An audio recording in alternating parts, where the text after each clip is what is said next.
Hello guys and welcome back to best കാപ്പിക്സ്. ഓരോ കാലത്തിനനുസരിച്ച് നമ്മൾ പലപ്പോഴും പല സെഗ്മെൻറ്റുകളും ഇവോൾവ് ചെയ്ത് വരുന്നത് കണ്ടിട്ടുണ്ട്. ഇപ്പോൾ ഒരു കാലത്ത് സെഡാൻസ് ഭയങ്കര ട്രെൻഡിങ് ആയിരുന്നു. അങ്ങനെ നമുക്ക് സബ് 4 മീറ്റർ സെഡാൻസ് കുറേ കിട്ടി. പിന്നെ ഈ അടുത്ത് വന്ന പുതിയൊരു ട്രെൻഡാണ് മൈക്രോ SUVസിൻ്റെ. അതായത് SUVകൾ ഉണ്ടാക്കി ഏറ്റവും ചെറിയ SUVകൾ വരെ നമ്മളിപ്പോൾ ഉണ്ടാക്കി തുടങ്ങിയിട്ടുണ്ട്. പക്ഷേ എന്നാൽ ഇനി വരാൻ പോകുന്ന ഒരു പുതിയ ട്രെൻഡാണ് SUV കൂപ്പകളുടെ. സാധാരണഗതിയിൽ നമുക്കങ്ങനെ ബഡ്ജറ്റ് റേഞ്ചിൽ ഒരുപാട് കൂപ്പ SUVs ഒന്നും കിട്ടിയിട്ടില്ല. കുറച്ചുകൊണ്ട് പ്രീമിയം റേഞ്ചിലേക്ക് പോവുകയാണെങ്കിൽ മെഴ്സിഡീസിൻ്റെ ഒക്കെ GLC കൂപ്പയുണ്ട്, GLE കൂപ്പയുണ്ട്, BMWൻ്റെ X4 ഉണ്ട്, X6 ഉണ്ട്. അങ്ങനത്തെ കുറച്ച് കൂപ്പ SUVs ഒക്കെ നമുക്ക് ആ ഒരു റേഞ്ചിലൊക്കെ അവൈലബിൾ ആണ്. പക്ഷേ എന്നാൽ ഈ ഒരു ബഡ്ജറ്റ് റേഞ്ചിലേക്ക് വരുമ്പോഴേക്കും പണ്ടൊക്കെ മഹീന്ദ്ര XUV 500 എയറോ കോൺസെപ്റ്റ് എന്ന് പറഞ്ഞൊരു സാധനമൊക്കെ കാണിച്ചിട്ടുണ്ടായിരുന്നു. പക്ഷേ അത് ഇതുവരെ പ്രൊഡക്ഷനിലേക്ക് വരാത്തതുകൊണ്ട് നമുക്ക് അതിൻ്റെ കാര്യം പറയാൻ പറ്റില്ല. അത് വന്നിരുന്നെങ്കിൽ ചിലപ്പം ഇന്ത്യയിൽ വന്ന ആദ്യത്തെ ഒരു ബഡ്ജറ്റ് SUV കൂപ്പ അതായേനെ. എന്തായാലും ഇതൊന്നുമല്ല. ഇനിയിപ്പോൾ വരാൻ പോകുന്ന 2 പുതിയ വണ്ടികളെ പറ്റിയാണ് നമ്മൾ നോക്കാൻ പോകുന്നത്. ആൻഡ് അതിൻ്റെ ഡിസൈൻ നമ്മൾ കമ്പയർ ചെയ്യാനാണ് ഈ വീഡിയോയിൽ ചെയ്യാൻ പോകുന്നത്. ആ 2 വണ്ടികൾ ഏതൊക്കെയാണ് എന്നൊരു പക്ഷേ നിങ്ങൾക്ക് ഇതോടെ മനസ്സിലായി കാണുമായിരിക്കും. നമ്മുടെ സിട്രോയിൻ ഈ അടുത്ത് കാണിച്ച പുതിയ ബസാൾട്ട് കോൺസെപ്റ്റും അതുപോലെ തന്നെ ടാറ്റ കർവും ആണ്. ഈ 2 വണ്ടികളുടെയും ഇൻറ്റീരിയർ ഇതുവരെ 2 കമ്പനികളും ഒഫീഷ്യലി കാണിച്ചിട്ടില്ല. സിട്രോയിൻ ഈ അടുത്ത് അൺവെയിൽ ചെയ്തിട്ടുള്ളൂ. ടാറ്റവിന് കുറച്ച് കാലം മുമ്പ് വണ്ടി അൺവെയിൽ ചെയ്തതാണ്. പക്ഷേ ഇൻറ്റീരിയർ അവരും ഇതുവരെ കാണിച്ചിട്ടില്ല. ഈവൻ ദോ 2 വണ്ടികളുടെയും ഇൻറ്റീരിയർ ഏകദേശം എങ്ങനെയായിരിക്കും ഇരിക്കുന്നതെന്നൊക്കെ നമുക്കറിയാം. പക്ഷേ എന്നാലും നമ്മളിപ്പോൾ എന്തായാലും ഒരു ഒഫീഷ്യലി കാണിച്ചിരിക്കുന്നത് വെച്ച് എക്സ്റ്റീരിയർ ലുക്ക് മാത്രമേ കമ്പയർ ചെയ്യുന്നുള്ളൂ. ആൻഡ് ഇതൊരു പുതിയ സ്റ്റൈൽ വണ്ടികളാണല്ലോ. അപ്പോൾ പിന്നെ എക്സ്റ്റീരിയർ ആണല്ലോ നമ്മൾ ഏറ്റവും ഇമ്പോർട്ടൻ്റ് ആയിട്ട് കമ്പയർ ചെയ്യേണ്ടത്. ഫസ്റ്റ് ഓഫ് ഓൾ ഈ 2 വാഹനങ്ങളെയും ഫ്രണ്ട് പ്രൊഫൈലിൻ്റെ ലുക്ക് നമ്മൾ കമ്പയർ ചെയ്യുകയാണെങ്കിൽ ഇതിൻ്റെ 2ൻ്റെയും SUV കൗണ്ടർ പാർട്സ്, അതായത് ഇപ്പോൾ കർവിൻ്റെ കേസ് എടുക്കുകയാണെങ്കിൽ നെക്സോണിൻ്റെ സെയിം ലുക്ക് തന്നെയാണ് അവർ ഫ്രണ്ടിൽ പിടിച്ചിരിക്കുന്നതെന്ന് പറയും. അതിപ്പോൾ ടാറ്റയുടെ ഒരു സിഗ്നേച്ചർ ഡിസൈനായിട്ട് മാറിയിട്ടുണ്ട്. ആൻഡ് ഈവൻ നമ്മൾ ബസാൾട്ടിൻ്റെ കേസ് എടുക്കുകയാണെങ്കിൽ സിട്രോയിൻ്റെ C3 എയർക്രോസ് എന്ന് പറയുന്ന വാഹനത്തിൻ്റെ ആ ഒരു സെയിം ലുക്ക് തന്നെയാണ് അവരിവിടെയും പിടിച്ചിരിക്കുന്നത്. സിട്രോയിൻ പിന്നെ ബമ്പറിലൊക്കെ ചെറിയ കുറച്ച് വ്യത്യാസങ്ങളൊക്കെ കൊടുത്തിട്ടുണ്ട്. ആൻഡ് ഫൈനലി അവർ LED പ്രൊജക്ടർ ഹെഡ് ലാംപ്സും ഈ ഒരു വാഹനത്തിൽ കൊടുത്തിട്ടുണ്ട്. ടാറ്റ പിന്നെ അതൊക്കെ നേരത്തെ കൊടുക്കുമായിരുന്നു. അതുകൊണ്ട് അക്കാര്യത്തിൽ വേറെ പ്രശ്നമൊന്നുമില്ല. ആൻഡ് ഫീച്ചേഴ്സിൻ്റെ കാര്യത്തിൽ ഫ്രണ്ടിലൊക്കെ ഓൾമോസ്റ്റ് സെയിം ആണ്. നമുക്ക് സിട്രോയിനിൽ LED മറ്റേ ഫോഗ് ലാംപ്സ് അല്ല, നോർമൽ ഹാലജൻ ഫോഗ് ലാംപ്സ് ആണ്. പക്ഷേ ടാറ്റയിലേക്ക് വരുമ്പോഴേക്കും അവർ LED ഫോഗ് ലാംപ്സും കൊടുക്കുന്നുണ്ട്. ഇനി സൈഡ് പ്രൊഫൈൽ കമ്പയർ ചെയ്യുകയാണെങ്കിൽ ഇവിടെയാണ് SUV കൂപ്പെ എന്ന് പറയുമ്പം അതിൻ്റെ ഒരു വലിയ ഡിസൈൻ ഫോർമാറ്റ് നമുക്ക് മനസ്സിലാവുന്നത്. സിട്രോയിൻ എടുക്കുകയാണെങ്കിൽ അത് ഇത്തിരി കൂടെ ബാക്കിലേക്ക് വരുമ്പോഴേക്കും നന്നായിട്ട് ഇങ്ങനെ കർവായി ഒരു സെഡാൻ പോലൊക്കെ തന്നെ പോയി ആ വിൻഷീൽഡ് കഴിയുമ്പോഴേക്കും ചെറിയൊരു സ്പോയിലറിൻ്റെ ഡിസൈനൊക്കെ കൊടുത്തു വരുന്ന പോലെയാണ് ചെയ്തിരിക്കുന്നത്. പക്ഷേ എന്നാൽ ടാറ്റയുടെ കേസ് എടുക്കുകയാണെങ്കിൽ അവരത് ഇത്തിരി ഒന്ന് എന്താ പറയുന്നത് ബാക്കിലേക്കുള്ള ഏരിയ കുറച്ചിട്ടുണ്ട്. എന്ന് വെച്ചാൽ ഒരു സെഡാൻ പോലെ മാക്സിമം ആക്കാൻ നോക്കിയിട്ടില്ല. ആ ഒരു സ്ലോപ്പിംഗ് റൂഫ് ലൈൻ കഴിയുമ്പോൾ അപ്പം തന്നെ നമുക്ക് ടെയിൽ ഗേറ്റിൻ്റെ ഏരിയ ആണ് വരുന്നത്. അല്ലാണ്ട് അവിടെ അഡീഷണൽ ആയിട്ട് സ്പോയിലർ പോലെ ചെറിയൊരു ബൾജിങ്ങോ അങ്ങനത്തെ സാധനങ്ങളൊന്നും തന്നെ ചെയ്തിട്ടില്ല. എന്തായാലും 2 വണ്ടികൾ നമ്മൾ ആസ് കമ്പയർ ചെയ്യുകയാണെങ്കിൽ ടാറ്റയുടെ ഡോർ ഹാൻഡിൽസും ORVMസും സിട്രോയിൻ കമ്പയർ ചെയ്ത് നോക്കുമ്പോൾ വളരെ വളരെ മൈൽസ് ഹെഡാണ് എന്ന് തന്നെ പറയാം. കാരണം സിട്രോയിൻ്റെ വളരെ ചീപ്പ് ലുക്കിംഗ് ആയിട്ടുള്ള ഡോർ ഹാൻഡിൽസ് ആണ്. ആൻഡ് ORVMs ആണെങ്കിൽ പോലും അതിൻ്റെ അകത്ത് ഹാലജൻ സൈറ്റ് ഇൻഡിക്കേറ്റേഴ്സ് ആണ് കൊടുത്തിരിക്കുന്നത്. ടാറ്റയിലേക്ക് വരുമ്പോഴേക്കും അവർ അതിൻ്റെ അകത്ത് LED സൈറ്റ് ഇൻഡിക്കേറ്റേഴ്സ് ഒക്കെ കൊടുത്തിട്ടുള്ള ഗ്ലോസി ബ്ലാക്ക് ORVMs അവൈലബിൾ ആണ്. അതുപോലെ തന്നെ നമുക്ക് ഡോർ ഹാൻഡിൽസ് ആണെങ്കിലും ഫ്ലഷ് ടൈപ്പ് ഡോർ ഹാൻഡിൽസ് ആണ് അവരിപ്പോൾ കാണിച്ചിരിക്കുന്നത്. പ്രൊഡക്ഷനിലേക്ക് വരുമ്പോഴേക്കും അങ്ങനെ കൊടുക്കുകയാണെങ്കിൽ നല്ലതായിരുന്നു. അങ്ങനെയാണെങ്കിൽ ടാറ്റ ഇറക്കാൻ പോകുന്നതിൽ ആദ്യത്തെ ഫ്ലഷ് ഫിറ്റിംഗ് ഡോർ ഹാൻഡിൽസ് ഉള്ള വാഹനം ഇത് തന്നെയായിരിക്കും. ഇനി അലോയ് വീൽസിലേക്ക് വരുമ്പം ടാറ്റ ഓൾമോസ്റ്റ് ഈ ഒരു സെയിം ഡിസൈനിലുള്ള അലോയ് വീൽസ് തന്നെയായിരിക്കും കൊടുക്കാൻ പോകുന്നത്. പക്ഷേ സിട്രോയിനിലേക്ക് വരുമ്പോഴേക്കും അവർ ഇത്രയും വലിയ അലോയ് വീൽസ് കൊടുക്കില്ല, കുറച്ചുകൂടെ ചെറിയ സൈസേ കൊടുക്കുള്ളൂ. ആൻഡ് ഡിസൈൻ ആണെങ്കിൽ പോലും ഇത് തന്നെ വരുമെന്ന് എനിക്ക് തോന്നുന്നില്ല. ഇത് കുറച്ചധികം സ്പോർട്ടി ആയിട്ടുള്ള അലോയ് വീൽസ് ആണ്. എന്തായാലും ഇത് വരെയായിരുന്നു നല്ലതായിരുന്നു. ഇപ്പോൾ പൊതുവേ നോക്കുകയാണെങ്കിൽ ഈ 2 വണ്ടികളുടെയും കറണ്ട് അലോയ് വീൽസ് വെച്ച് കമ്പയർ ചെയ്യുമ്പോൾ എനിക്ക് സിട്രോയിൻ്റെയാണ് കുറച്ചും കൂടി ഇഷ്ടപ്പെട്ടത്. ടാറ്റയുടെ മോശമാണെന്നല്ല, പക്ഷെ എന്തോ ഈ വണ്ടിയിൽ ഇങ്ങനത്തെ ഒരു ഫ്ലവർ പോലിരിക്കുന്ന ഡിസൈൻ എനിക്ക് അത്രയ്ക്ക് അങ്ങോട്ട് ഇഷ്ടപ്പെട്ടില്ല, അത്രേ ഉള്ളൂ. ഇനി അഗൈൻ ബാക്കിലത്തെ ഡിസൈനിലേക്ക് വരികയാണെങ്കിൽ ഇവിടെയാണ് മെയിനായിട്ട് നമുക്കൊരു ഡിസൈനിൻ്റെ വ്യത്യാസം കാണാൻ പറ്റുന്നത്.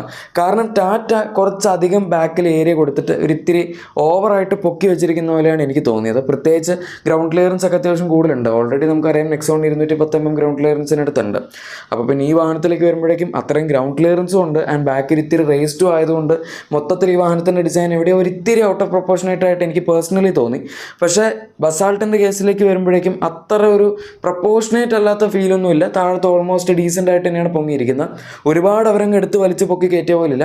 എന്തായാലും മൊത്തത്തിലുള്ള പൊതുവെയുള്ള ഡിസൈൻ നോക്കുമ്പോൾ എനിക്ക് സിട്രോയിൻ്റെ ബാക്കിലത്തെ ഡിസൈനാണ് കമ്പാരിറ്റീവ്ലി കുറച്ചും കൂടി ഇഷ്ടപ്പെട്ടത്. ടാറ്റയുടെ കുറച്ചും കൂടി സ്ലീക്ക് ആയിട്ടുള്ള ഡിസൈനാണ്. പ്രത്യേകിച്ച് നമ്മൾ ബാക്കിലത്തെ ടെയിൽ ലൈറ്റ്സ് ഒക്കെ എടുക്കുകയാണെങ്കിൽ, കാരണം ലൈറ്റ്സ് ഒക്കെ ഒരൊറ്റ സിംഗിൾ എലമെൻ്റ് ആയിട്ടാണ് കണ്ടിന്യൂ ചെയ്ത് പോകുന്നത്. ആ ലൈറ്റ്സ് കാണാൻ ആക്ച്വലി ടാറ്റയുടെ നല്ല രസമുണ്ട്. സിട്രോയിൻ്റെ ഇത്തിരി വലുതാണ്. പക്ഷേ എന്നാലും സിട്രോയിൻ ഇതുവരെ ഇറക്കിയിട്ടുള്ള വണ്ടികളിൽ വെച്ച് നോക്കുമ്പോൾ എനിക്കിതിൻ്റെ ലൈറ്റ്സാണ് കുറച്ചും കൂടി ഇഷ്ടപ്പെട്ടത്. C3 എയർക്രോസിൻ്റെ കുറച്ച് വലുതായിരുന്നു. ആൻഡ് നോർമൽ C3യുടെ ഫുൾ ഹാലജനൊക്കെ ആയിട്ടൊരു ഇത്തിരി സുഖറുണ്ടായിരുന്നു. പക്ഷേ ഈ വണ്ടി ഒരു പെർഫെക്റ്റ് നല്ല മാച്ചാണെന്ന് പറയാം ഈ വാഹനത്തിൻ്റെ അറിയാം ഡിസൈനുമായിട്ട് വെച്ച് നമ്മൾ കമ്പയർ ചെയ്ത് നോക്കുമ്പോൾ.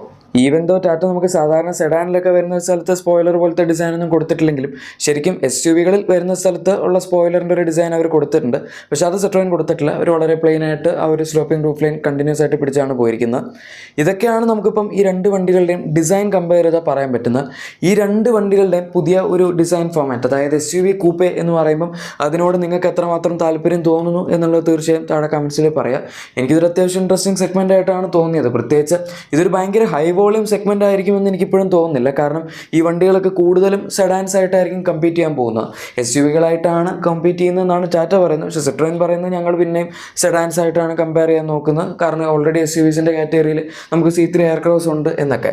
എന്തായാലും ഇത് സെഡാൻസിനെ വെച്ച് കമ്പയർ ചെയ്ത് നോക്കുകയാണെങ്കിൽ കുറച്ചും കൂടെ പ്രാക്ടിക്കൽ ആയിട്ടുള്ളൊരു ഫോർമുലയാണ്. കാരണം ഏകദേശം വണ്ടി കാണുമ്പോൾ നമുക്കൊരു സെഡാൻ്റെ പോലത്തെ ലുക്കൊക്കെ കിട്ടും. പക്ഷേ എന്നാൽ ശരിക്കും കാര്യത്തിലേക്ക് വരുമ്പോഴേക്കും SUVയുടെ പ്രാക്ടിക്കാലിറ്റിയും കിട്ടുമെന്ന് പറയാം. കാരണം ആൾക്കാർ SUV വാങ്ങുന്ന ആ ഒരു ഹൈ ഗ്രൗണ്ട് ക്ലിയറൻസിനും കുറച്ച് ഹൈ സീറ്റിംഗ് പൊസിഷനൊക്കെ വേണ്ടിയാണ്. ഈ രണ്ട് കാര്യങ്ങളും ഈ രണ്ട് വണ്ടികളിലും നിങ്ങൾക്ക് കിട്ടും. കാരണം ഗ്രൗണ്ട് ക്ലിയറൻസും കൂടുതലാണ്. എന്തായാലും 180 to 200 mm അടുത്ത് ഉറപ്പായിട്ടും രണ്ട് വണ്ടികൾക്കും ഗ്രൗണ്ട് ക്ലിയറൻസ് ഉണ്ടാവും. ആൻഡ് ഇത്രയും ഗ്രൗണ്ട് ക്ലിയറൻസ് വരുമ്പോൾ പൊതുവെ സീറ്റിംഗ് പൊസിഷൻ നോർമലി ഹൈ ആയിരിക്കുമല്ലോ. അപ്പോൾ അങ്ങനത്തെ ഗുണങ്ങളുണ്ടാവും. പിന്നെ ഇതിൻ്റെ ഹുഡൊക്കെ ആണെങ്കിലും അത്യാവശ്യം പൊങ്ങിയൊക്കെ തന്നെയാണ് ഇരിക്കുന്നത്. കറക്റ്റ് സീറ്റ് ഇരിക്കുമ്പം ഹുഡ് കാണോ ഇല്ലയോ എന്നുള്ളതൊക്കെ നമ്മൾ വണ്ടി വന്നിട്ട് പറയേണ്ടി വരും. പക്ഷേ എന്നാലും ഒരുപാട് ലോസ്ലങ് ആയിട്ടുള്ള വാഹനങ്ങളൊന്നും തീർച്ചയായും ഇതായിരിക്കില്ല. അതുകൊണ്ട് നമ്മുടെ വൃത്തികെട്ട റോഡിലൂടെയൊക്കെ ഓടിച്ചുകൊണ്ട് പോകണമെങ്കിലും വലിയ ബുദ്ധിമുട്ടൊന്നും ഉണ്ടാവില്ല. ഇപ്പോൾ കുറച്ച് സ്ഥലങ്ങളിലൊക്കെ റോഡ് പൊട്ടിക്കിടക്കുകയൊക്കെ ആണെങ്കിലും അങ്ങനത്തെ കാര്യങ്ങളൊന്നും നമ്മൾ ഒരുപാട് ആലോചിച്ച് വണ്ടി കൊണ്ടുപോകേണ്ട അവസ്ഥയൊന്നും വരില്ല.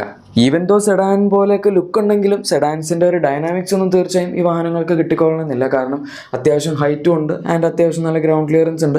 സെൻറ്റർ ഓഫ് ഗ്രാവിറ്റി കുറച്ച് പൊങ്ങിയിട്ടുമാണ്. അപ്പോൾ അതുകൊണ്ട് അത്രയും ഹാൻഡ്ലിംഗ് പ്രതീക്ഷിച്ച് നിങ്ങൾ എടുക്കരുത്. പക്ഷെ എന്നാൽ ആ ഒരു ലുക്ക് വെച്ചൊക്കെ നമ്മൾ നോക്കുകയാണെങ്കിൽ വേണം എടുക്കാൻ പറ്റിയ അത്യാവശ്യം നല്ല വണ്ടികളാണിത് എന്ന് പറയാം. എഞ്ചിൻ വൈസ് കമ്പയർ ചെയ്യുകയാണെങ്കിൽ സിട്രോയിനിൽ വരുന്ന പ്യുവർടെക് 110 എന്ന് പറയുന്ന പ്യൂഷോഡ് എഞ്ചിനാണ്.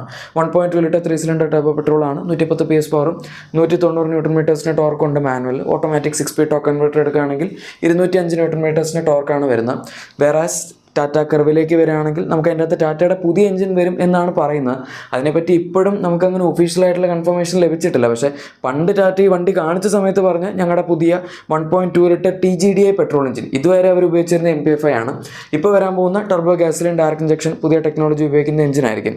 ഇതുവരെ ആദ്യമായി കർവിൽ അൺവെയിൽ ചെയ്യും എന്നാണ് പറഞ്ഞത്. TGDI ആയതുകൊണ്ട് തന്നെ ടാറ്റയുടെ പഴയ ടർബോ പെട്രോൾ പോലെ അത്രയും സ്ലോ ആയിരിക്കില്ല ഇത്. സ്ലോ മീൻസ് അതത്ര സ്ലോ ഒന്നും അല്ലായിരുന്നു. എന്നാലും മറ്റുള്ള ടർബോ പെട്രോൾസ് വെച്ച് കമ്പയർ ചെയ്യുമ്പോൾ കുറച്ച് സ്ലോ ആണ്, അത്രേ ഉള്ളൂ.